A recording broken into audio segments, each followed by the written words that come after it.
Bismillahirrahmanirrahim. Assalamualaikum warahmatullahi wabarakatuh. Alhamdulillahirrabbilalamin. Wassalatu wassalamu asrafil anbiya'i wal mursalin wa ala alihi wa sahbihi ajmain. Amma ba'du. Alhamdulillah, pada kesempatan kali ini kita dapat melakukan aktivitas kita di perkuliahan, di mana pertemuan ini tentang ma'rifatullah, bagian ilmu Allah. Nah, di sini saya ingin berbagi dan sharing kepada teman-teman semua mengenai ilmu Allah. Langsung saja ke materi ma'rifatullah tentang ilmu Allah. Nah, kita akan membahas tentang ilmu Allah. Perlu digarisbawahi bahwa sebelum memulai mata kuliah ma'rifatullah ini ada beberapa tujuan materi, kurang lebih ada 3, yang mana tujuan ini sebagai sasaran dari materi ilmu Allah supaya bisa diimplementasikan dan dipraktekkan dalam kehidupan sehari-hari. Yang pertama, memahami bahwa Allah Subhanahu wa taala adalah sumber ilmu dan pengetahuan. Tidak lain dan tidak bukan, hanya Allah semua ilmu berada. Yang kedua adalah menyadari bahwa Allah memberikan ilmu tersebut melalui 2 jalan. Yang pertama, jalan yang membentuk 2 fungsi, yaitu pedoman hidup dan sarana hidup. Nah, yang selanjutnya adalah menyadari urgensi kedua bentuk ilmu Allah dalam pengabdian kepada Allah untuk mencapai takwa.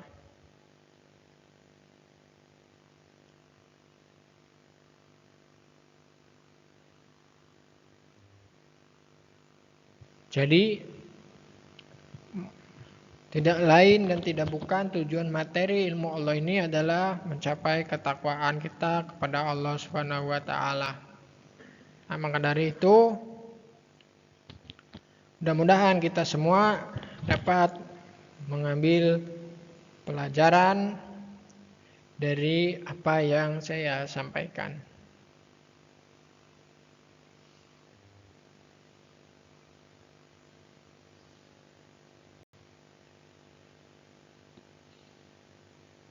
Nah, selanjutnya yaitu tentang bagan.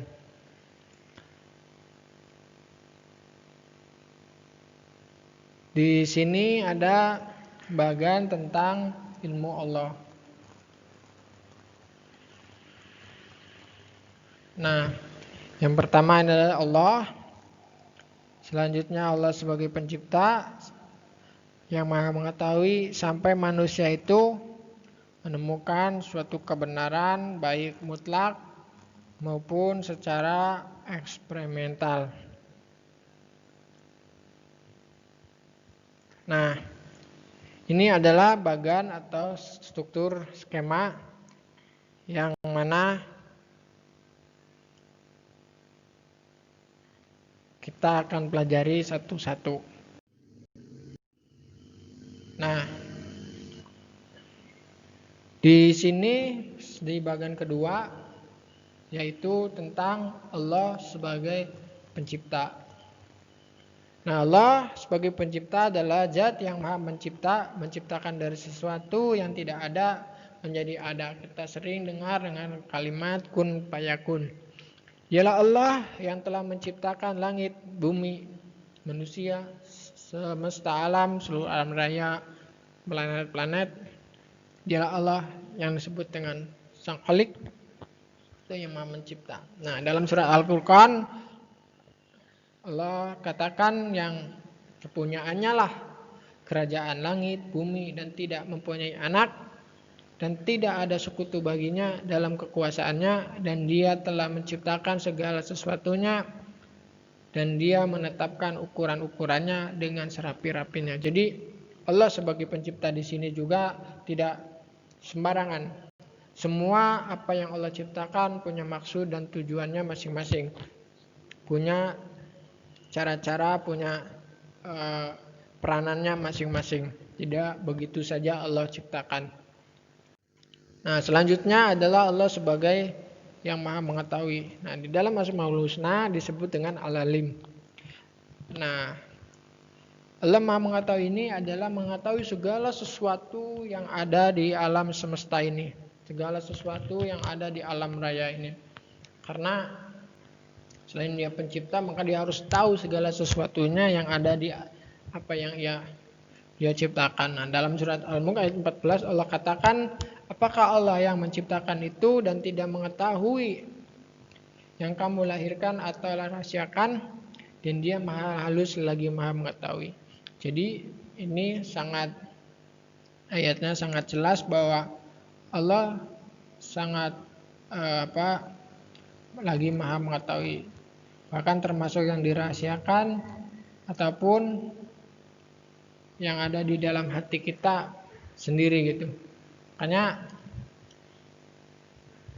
ada kita sering ungkapkan kita harus berbaik sangka kepada Allah atas apa-apa yang telah menimpa kita. Boleh jadi setiap yang Allah kasih menurut kita buruk, tetapi menurut Allah itu baik, karena Allah lah yang maha mengetahui kebenaran-kebenaran dengan ilmunya. Nah, untuk mengenal ilmu Allah itu ada dua jalur. Yang pertama ada jalur formal. Nah, jalur formal ini ada poin pertamanya yaitu wahyu. Nah, lalu apa sih wahyu? Kita sering mendengar sebutan wahyu. Nah, dalam syariat Islam, wahyu adalah syariat Islam.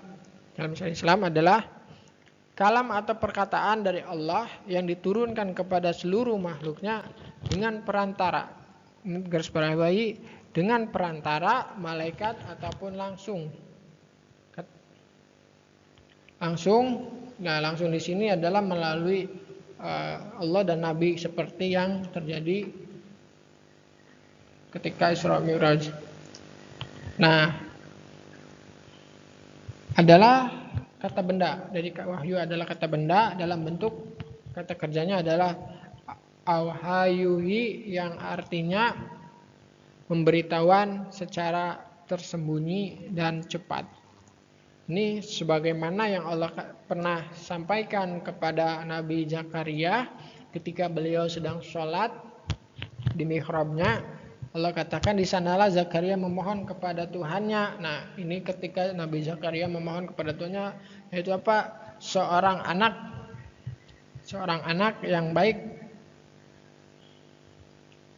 Sungguhnya Engkau Maha pendengar doa. Jadi ini adalah contoh daripada wahyu yang Allah turunkan. Selain daripada itu, Nabi Muhammad SAW juga menerima wahyu pertamanya di Gua Hiro, yaitu dengan surat atau ayat surat Al-A'la ayat 1 sampai 5. Beliau juga di situ mendapatkan wahyu.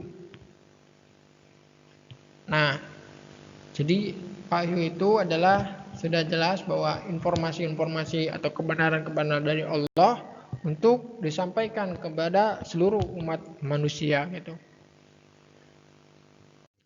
Nah, selanjutnya wahyu juga kan tidak seperti Nabi Muhammad SAW ketika menerima menjadi Rasul. Nah, pertama jadi Rasul karena keistimewaan beliau pertama ya. Karena untuk menerjemahkan apa-apa yang Allah inginkan kepada umat manusia itu sendiri. Jadi perlu adanya Rasul untuk menerjemahkan daripada informasi-informasi kebenaran yang datangnya dari Allah. Nah, Dalam hal ini Allah mengutus Rasul sebagai sarana untuk menyampaikan berita dari Allah kepada umat manusia akan kebenaran dan juga apa yang akan dijanjikan. Jadi apa yang Allah katakan itu akan terjadi semuanya. Nah, sesuai dengan surat Asy-Syu'ara ayat 51, dan tidaklah patut bagi seorang manusia bahwa Allah akan berbicara kepadanya kecuali dengan perantara wahyu atau dari belakang tabir atau dengan mengutus utusan malaikat lalu diwahyukan kepadanya dengan izinnya apa yang dia kehendaki. Sungguh dia maha tinggi lagi maha bijaksana. Jadi sekali lagi perlunya adanya Rasul untuk menerjemahkan, memberikan isyarat-isyarat kepada manusia tentang pedoman-pedoman mereka. Ngapain sih hidup di dunia itu? Nah, ini salah satunya perlunya Rasul.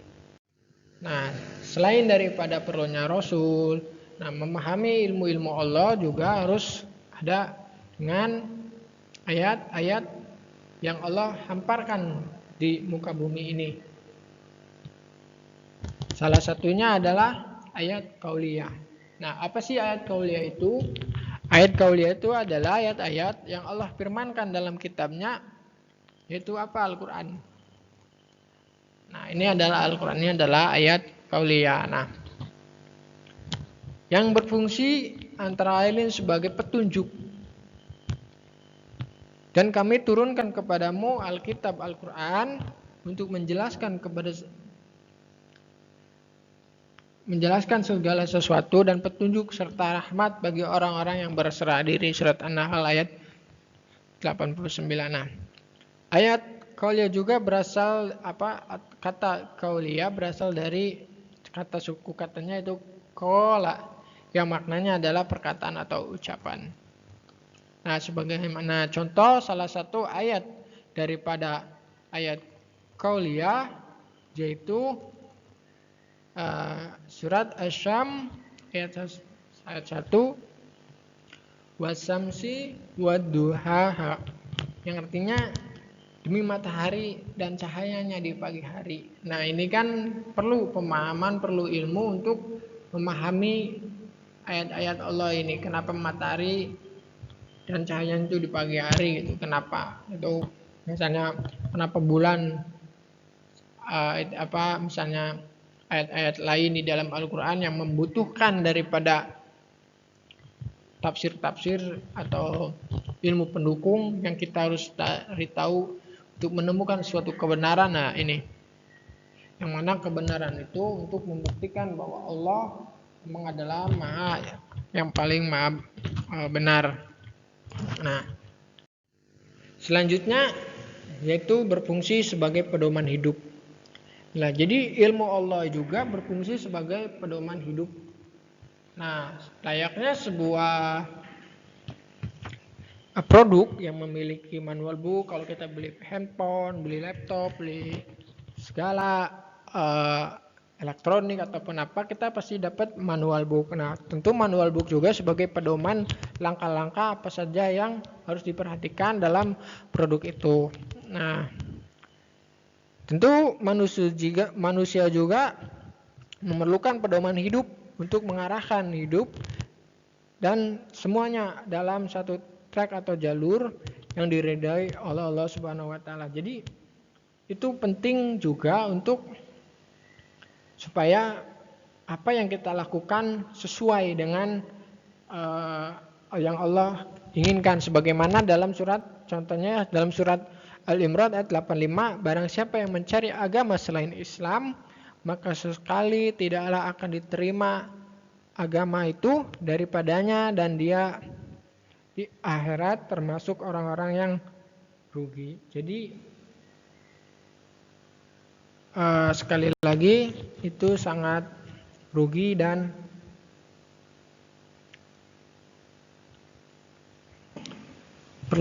makanya kita perlunya memahami ilmu-ilmu Allah itu untuk menemukan suatu kebenaran yang Allah kehendaki. Nah, selanjutnya untuk memahami daripada ilmu Allah dengan kebenaran mutlak. Apa sih kebenaran mutlak itu?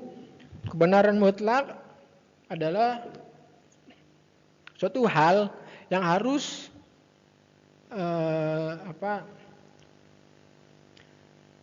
menjadi ketegasan atau keadilan baik untuk manusia maupun alam semesta.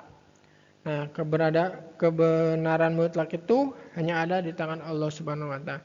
Jadi kebenaran mutlak misalnya salah satu contoh bahwa semua manusia itu pasti mati. Itu adalah kebenaran yang mutlak. Yang mana pasti itu terjadi. Nah, itu seperti lagi misalnya Allah itu ada. Nah, itu adalah suatu kebenaran yang kita harus yakini bahwa Allah itu ada. Nah, sebagai contoh jika kita tidak yakin dengan kebenaran-kebenaran yang sudah Allah tetapkan, ini di dalam surat Al-Baqarah ayat 147 Allah mengatakan kebenaran itu adalah dari Tuhanmu, sebab itu jangan sesekali kamu termasuk orang-orang yang ragu. Jadi apapun yang Allah katakan dalam firman-Nya, dalam Quran atau dalam melalui para nabi dan rasul, sesekali itu adalah kebenaran yang mutlak. Yang mana kita harus mengimani apa yang sudah Nabi sampaikan kepada umat manusia. Ini yang kita harus ketahui bersama gitu. Nah, yang selanjutnya ini adalah jalur formal, non formal. Kalau tadi kan jalur formal. Jadi mengenal Allah itu ada 2 jalur. Yang pertama ada jalur formal khusus dari mulai wahyu, kemudian pedoman hidup, kemudian ayat kauliyah. Nah, itu salah satu cara-cara untuk mengetahui dan mengamalkan ilmu-ilmu Allah supaya kita menjadi lebih dalam beribadah, meningkatkan ketakwaan kita kepada Allah. Nah, selanjutnya adalah jalur non formal. Nah, jalur non formal ini yang pertama ada namanya ilham. Nah, ilham menurut secara harfiah berarti menelan, meneguk, mengajarkan, mewahyukan sesuatu yang disampaikan oleh Allah ke dalam jiwa seseorang untuk membangkitkan untuk atau menggerakkannya atau mungkin meninggalkan sesuatu. Nah, sebagai contoh misalnya di dalam surat Al-Qalam ayat 5, apakah manusia itu menyangka bahwa sesekali tidak seorang pun yang berkuasa atasnya? Jadi apakah manusia itu menyangka bahwa sesekali tiada seorang pun yang berkuasa atasnya? Jadi diri kita saja tidak berkuasa atas diri kita sendiri gitu. Jadi makanya Allah katakan atau sebagian besar daripada ulama-ulama langsung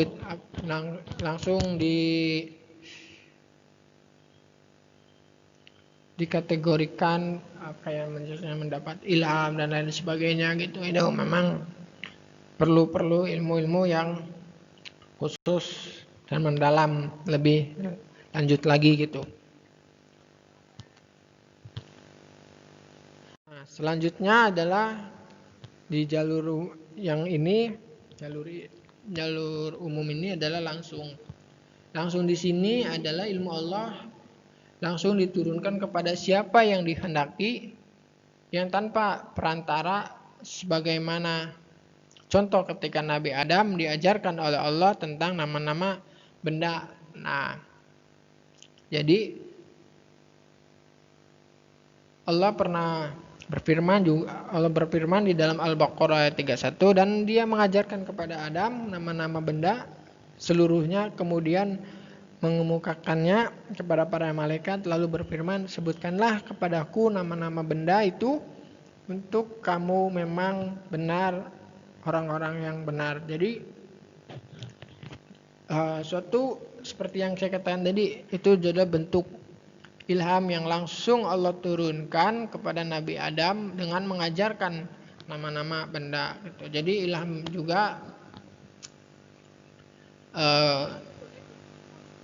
sesuatu yang harus kita yakini bahwa itu ada, seperti yang sesuai ayat Al-Baqarah 31. Jadi secara langsung. Nah, selanjutnya adalah ayat kauniyah. Kita kan tadi bahas tentang ayat kauniyah. Sekarang ayat kauniyah. Nah, ayat kauniyah ini apa gitu? Nah, ayat kauniyah itu adalah ayat-ayat dalam bentuk segala ciptaan Allah berupa alam semesta dan semua yang ada di dalamnya. Ada gunung, laut, samudra, dan lain sebagainya. Itu adalah bentuk daripada ayat kauniyah. Nah, dalam Al-Quran juga Allah katakan, Inna fi khalqis samawati wal ardi waqtilafil laili wan nahari la ayatil liulil albab. Artinya sesungguhnya dalam penciptaan langit dan bumi dan silih bergantinya malam dan siang terdapat tanda-tanda bagi orang-orang yang berakal. Nah, jadi ayat ini sangat korelasi dengan ayat ini untuk meningkatkan, jika kita meningkatkan iman, takwa, ini sangat penting sekali, baik itu ciptaan secara kecil, mikro, ataupun secara besar kayak gunung dan lain sebagainya gitu. Kalau kecil bakteri, virus, kuman, jamur dan lain sebagainya gitu. Jadi kita memahami dengan itu, insya Allah memudahkan kita dalam memahami ilmu-ilmu Allah itu sangat luas dan sangat kita butuhkan sebagai manusia untuk menjalankan tugas dan peranan kita sebagai hamba atau pengabdi, sekaligus juga sebagai daripada khalifah fil ardi. Nah, selanjutnya adalah sebagai sarana hidup. Nah, tadi di atas kita jelaskan itu sebagai pedoman hidup. Nah, sekarang kita jelas tentang sarana hidup. Jadi ilmu Allah juga bisa digunakan untuk sarana hidup. Nah, selain menjadi pedoman hidup, ilmu Allah juga bisa dijadikan sebagai sarana hidup untuk semua makhluk ciptaannya yang berada di alam semesta. Nah, sebagai contoh, ketika Nabi Soleh diutus kepada kaum Samud.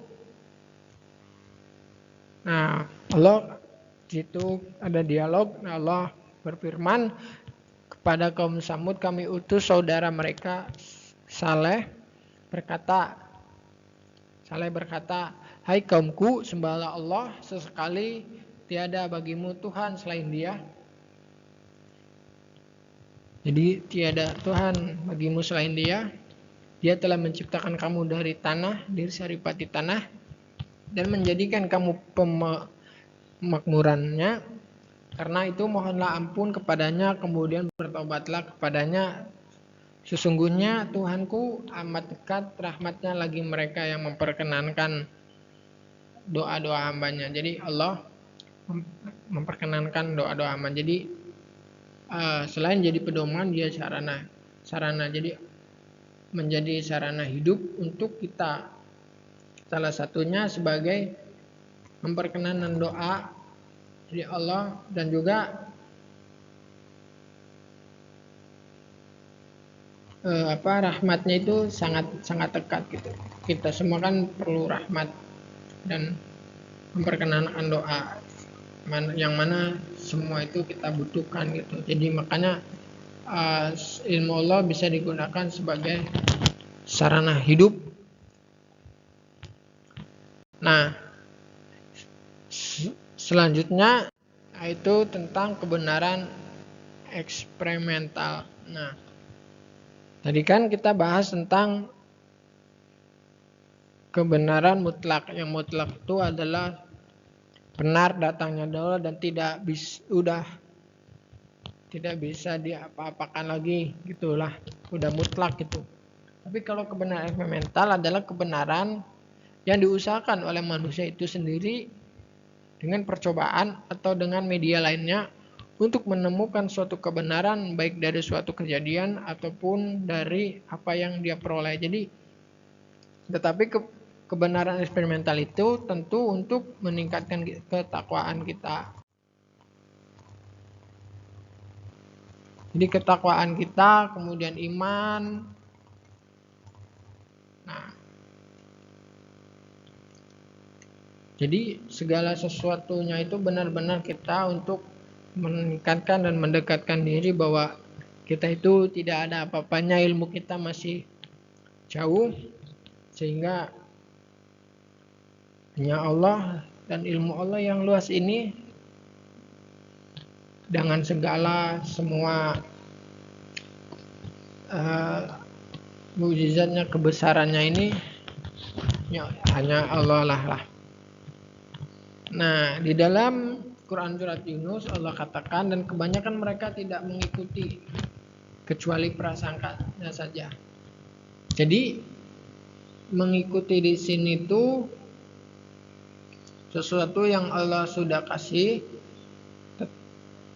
tetapi hanya mengikuti prasangka, tidak mencari kebenarannya itu sendiri, tidak mencari bukti-bukti dari apa yang ada gitu. Jadi hanya ngikut-ngikut saja. Nah, sesungguhnya prasangka itu tidak sedikit pun berguna untuk mencapai kebenaran. Jadi sekali lagi, kalau ya istilahnya prasangka ragu atau apa, itu tidak akan mencapai suatu kebenaran. Karena kebenaran harus diraih dengan penelitian, dengan bukti-bukti yang cukup kuat untuk membuktikan dan benar bahwa kebenaran itu ya dia itu benar gitu. Sesungguhnya Allah mau mengetahui dari apa yang mereka kerjakan. Jadi tidak lain, sekali lagi Allah Maha tahu. Nah, tentu dari belajar kita tentang ma'rifatul Allah, tentang ilmu Allah ini, tidak lain adalah untuk manusia agar beribadah. Kita kenal dengan surat ini, kita sering mendengar surat ini, ayat ini, bahwa ya tidak aku ciptakan manusia dan jin gitu kan, melainkan supaya mereka mengabdi kepadaku.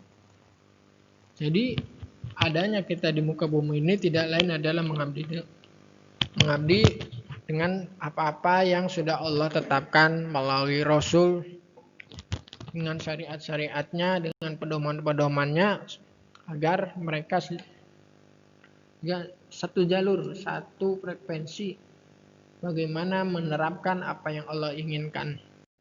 Nah, Allah menegaskan dalam surat Az-Zariyat ayat 56 bahwa tujuan diciptakan itu adalah tadi beribadah padanya gitu kan, menyembah, mengabdi, menghamba, tunduk, taat, patuh terhadap apa yang dikehendaki. Nah, ini yang kita perlu ilmu untuk menerima apa yang Allah sudah tentukan gitu kan untuk kita.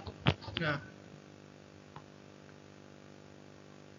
ketaatan dan kepatuhan dalam kerangka ibadah tersebut harus menyeluruh dan total. Jadi jangan setengah-setengah, kita harus lillahi ta'ala gitulah, lillahi ta'ala dalam beribadah kepada Allah Subhanahu wa taala, karena tempat tinggal kita itu kan bukan di dunia gitu. Ini hanya tempat peristirahatan. Jadi ada yang mengatakan bahwa carilah bekal sebelum pulang gitu. Jadi memang adanya kita dunia dengan segala sesuatu yang Allah tetapkan, kita mempelajari ilmu Allah untuk meningkatkan ketakwaan. Nah, mungkin itu saja yang bisa saya sampaikan dalam pertemuan kali ini. Mohon maaf. Sebelum ditutup, ini ada sebagai penutup saja. Berdoalah dan bermunajatlah kamu kepadanya dengan merendahkan hati dan dengan suara yang lemah lembut. Karena sesungguhnya dialah zat yang maha penyayang dan maha pendengar dan tak pernah menutup pendengarannya. Jadi teman-teman bagi yang istilahnya jangan putus asa. Ingat, Allah tak pernah menutup pendengarannya. Selagi kita mau ngambil kesempatan itu, insya Allah mudahkan jalannya gitu kan. Mungkin itu saja yang bisa saya sampaikan. Salah datangnya dari saya, benar datangnya dari Allah. Sampai ketemu di pertemuan selanjutnya. Wabillahi taufiq wal hidayah. Assalamualaikum warahmatullahi wabarakatuh.